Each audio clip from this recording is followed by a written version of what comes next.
दोस्तों, आज की इस वीडियो में हम बात करने वाले डिस्ट्रैक्शन के बारे में। दोस्तों, आप लोग कंफ्यूज हो गए होंगे, मैंने पिछला वीडियो किया था एडिक्शन के बारे में। तो दोस्तों, आप में से बहुत से लोगों को एडिक्शन और डिस्ट्रैक्शन सेम ही लगेगा, लेकिन ऐसा नहीं है। ये दोनों ही अलग है। हो सकता है इनसे बचने के उपाय सेम हो, लेकिन ये दोनों अलग है। दोस्तों, एडिक्शन को हम अपनी भाषा में जानना चाहे तो एडिक्शन यानी कि एक बुरी लत, जैसे कि ड्रिंकिंग, गेमिंग, पोर्नोग्राफी, ये सब चीज़ें एडिक्शन में आती है। अगर डिस्ट्रैक्शन को हम अपनी भाषा में जानना चाहे तो डिस्ट्रैक्शन यानी कि कोई भी काम करते समय छोटी सी समस्या से लक्ष्य विचलित हो जाना, जैसे कि नोटिफिकेशन, फ्रेंड्स, ये सब चीज़ें डिस्ट्रैक्शन में आती है।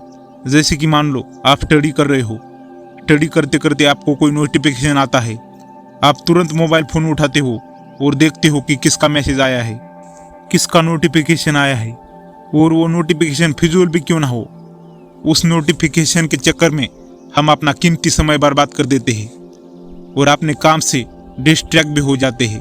दोस्तों, मान लो कि आप कोई इंपॉर्टेंट एक्सपेरिमेंट कर रहे हो और इस वक्त आपका दोस्त आता है और आपको बोलता है चलना यार 2 मिनट में आते हैं, और आप अपना पूरा काम छोड़कर बिना सोचे समझे उसके साथ चले जाते हो, और आपके वो 2 मिनट कब 2 घंटे में बदल जाते हैं इसका आपको अंदाज़ा भी नहीं लगता।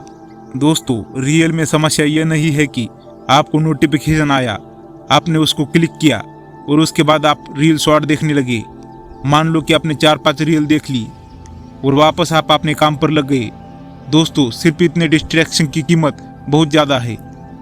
दोस्तों, यूनिवर्सिटी ऑफ कैलिफोर्निया में एक रिसर्च हो गई है, जब आप कोई भी काम फोकस करके कर रहे होते हैं और बीच में ज़रा सा भी डिस्ट्रैक्शन आता है तो आपको फिर से फोकस करने में लगभग 23 मिनट लगते हैं। दोस्तों, जरा से डिस्ट्रैक्शन से हमारा कितना नुकसान होता है। तो आज के बाद गलती मत करना, वरना आप भी डिस्ट्रैक्शन से कभी भी बच नहीं सकते। दोस्तों, ये सब तो जाना हमने डिस्ट्रैक्शन के बारे में, लेकिन डिस्ट्रैक्शन से बचने की क्या उपाय है आज हम इस वीडियो में से जानेंगे। तो आइए जानते हैं वो कौन से स्टेप्स है जिन्हें अपनी लाइफ में अप्लाई करके हम डिस्ट्रैक्शन को ख़त्म कर सकते हैं। Step number 1। दोस्तों, आज की दुनिया में सबसे ज़्यादा डिस्ट्रैक्शन मोबाइल फ़ोन के कारण बढ़ रहा है, तो क्यों ना हम इस मोबाइल फ़ोन का कोई जुगाड़ कर ले जिससे कि हम कभी मोबाइल से डिस्ट्रैक्ट ना हो पाए। दोस्तों, आजकल के मोबाइल में डू नॉट डिस्टर्ब मोड आता है। जब भी हम स्टडी करने जाए, जब भी हम कोई सीरियस काम करने जाए, तो सबसे पहले हमें do not disturb mode on करना है। इससे होगा ये कि फालतू की नोटिफिकेशन, फालतू की कॉल्स आपको परेशान नहीं कर पाएंगे, जिससे आपका फोकस सीधा आपकी गोल पर रहेगा और आप डिस्ट्रैक्ट होने से बच पाओगे। Step number 2। कोई भी काम कर रहे हो तो उस काम को लगने वाली सभी चीज़ों को अपने पास रखें। मान लो कि आप स्टडी करने जा रहे हो, तो आपको पता होना चाहिए कि आपको क्या क्या चीज़ें लगने वाली है। उन सभी चीज़ों को अपने पास रखें ताकि बाद में आपकी परेशानी ना हो पाए और आप डिस्ट्रैक्ट भी ना हो पाए। और याद रखना, पीने का पानी भी अपने साथ रखें। ये छोटी छोटी बातें हमें डिस्ट्रैक्ट होने से बचाएगी। Step number 3। अपने आप को एक अलग कमरे में बंद कर दो। इससे होगा ये कि आप बाहर के शोर शराबे से दूर रहोगे और अपने काम में ज़्यादा फोकस रहोगे। अगर आप मीटिंग रूम या फैमिली के साथ पढ़ते हैं तो आप कम फोकस रहोगे और हमेशा किसी भी बात को लेकर डिस्ट्रैक्ट रहोगे। इसलिए जो भी काम करना है, पढ़ना है या किसी भी चीज़ का कोई एक्सपेरिमेंट करना है, तो सबसे पहले अपने आप को किसी अलग रूम में बंद कर लेना। Step number 4। एक दिन पहले ही अगले दिन की प्लानिंग करें। अपने दिन को एक्टिव बनाने के लिए एक दिन पहले ही अगले दिन की प्लानिंग करें, ताकि क्या करना है और क्या नहीं ये सोचने में हमारा अगला दिन ना खराब हो। Step number 5। अपने डेली रूटीन में ये बदलाव करें। यदि आप पूरे दिन फ़ोन चलाते रहते हैं और स्क्रीन पर काम करते रहते हैं, तो ये आपके लिए बेहद खतरनाक हो सकता है। ये न केवल आपका फोकस घटाता है, बल्कि आपको अन्य कई रूपों से नुकसान पहुंचाता है। दिन में कम से कम 30 मिनट के लिए एक्सरसाइज करें। जॉगिंग और वॉकिंग भी अच्छा विकल्प है। जॉगिंग और वॉकिंग भी करें। साथ ही बाइक पर खुले वातावरण में आसपास कहीं जा सकते हैं। साथ ही पसंदीदा खेल खेलें। हमेशा याद रखें कि स्वास्थ्य शरीर का मतलब स्वास्थ्य दिमाग है। जब हमारा मन उदास होता है तो हमें लक्ष्य केंद्रित करने में दिक्कत होती है। Step number 6। नींद पूरी लें। 7 से 9 घंटे की स्लीप साइकिल को हेल्दी माना जाता है।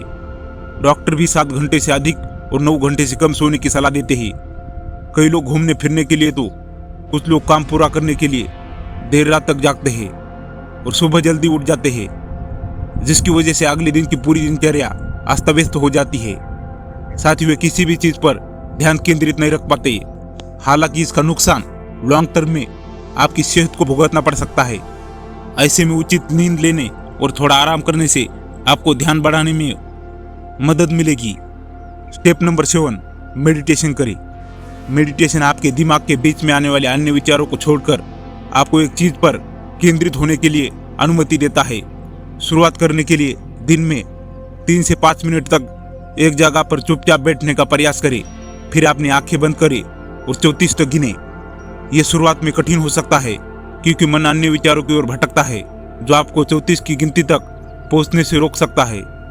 स्टेप नंबर 8, ब्रेक लेकर काम करें। दोस्तों, जब भी हम कोई काम लगातार करने लगते हैं तो हमें बहुत जल्दी थकान महसूस होती है और उस काम से हम बोर भी हो जाते हैं और हमारा उस काम में मन नहीं लगता। इसलिए दोस्तों, हमें काम के बीच ब्रेक लेना चाहिए। इससे हमारा माइंड फ्रेश रहता है और वो काम हम मन लगाकर करने लगते हैं। इससे उस काम के रिजल्ट हमें अच्छे मिलते हैं। इसलिए दोस्तों, ब्रेक लेकर काम करना चाहिए। स्टेप नंबर 9, बहुत सारे काम एक साथ ना करें। दोस्तों, जब हम बहुत सारे काम एक साथ करने लगते हैं तो हमारा लक्ष्य विचलित हो जाता है। कभी इस काम की तरफ तो कभी उस काम की तरफ हमारा मन चला जाता है। इससे हमारे दोनों भी काम अच्छे तरीके से नहीं हो पाते। तो दोस्तों, आज की इस वीडियो में बस इतना ही।